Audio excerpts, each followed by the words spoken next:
Kuratuika ati Jemaima Oresha uria wokite icera kuria andu a mwena wa Nyahururu aumite mwena wa Kitale kaunti ya Trans Nzoia riria manyitanire na muru wa nyina Zabron Mangafu uria urutagira wira wake mwena uyu magithie gucera kirurumo-ini kia Nyahururu.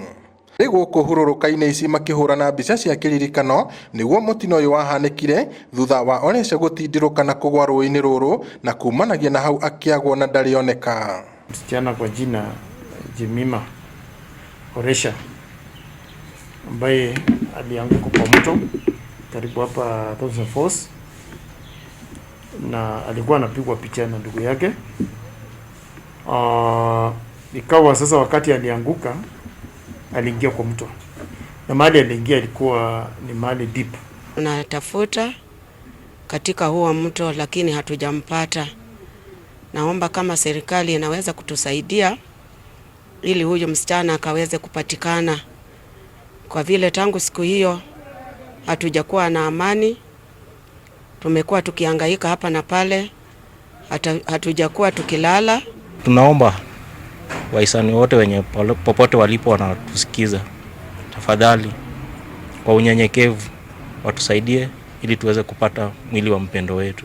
Riu family yake irauga ati mihango ya gwethana na mwiri wa mutumia uyu uria ni nyina wa twana twiri ndiri irarehe umithio, na uguo mwihoko wao ukahoerekera. Tungeomba tu serikali, juu sisi hatuna uwezo kabisa. Tumejaribu vile tunaweza, lakini penye tumefika penye hatuwezi. Tuko tu hapa kwa vile tumekuja tu kwa mtu wa ukoo, ndio tumekaa tu hapo. Sasa hata imekuwa ni uzito, kwa vile tungempata ingekuwa rahisi.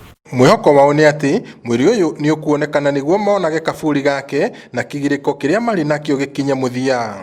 Kuringana na munini wa kamishina wa Nyahururu Patrick Muri, muihoro wa mai rũĩ-inĩ rũrũ kumanagia na mbura nene ĩrĩa ĩkoretwo ĩkiura na mĩthiĩre hurũrũka-inĩ cia mũkuru ũyũ wa Sonyiro nicio irahotomia mihango ya gwethana na mwĩrĩ wa mutumia ũyũ. Maji hapo kwa sababu mvua inaendelea kunyesha, it's not clear. Hata divers ambao wamekuja, because even watu wa Red Cross walikuja, they could not do anything because maji hapo is not very clear. Then kuna mawe mingi sana. Ngirifotere Inooro TV kuma tauni ya Nyahururu kaunti ya Laikipia, njitagwo Peter Mwangi.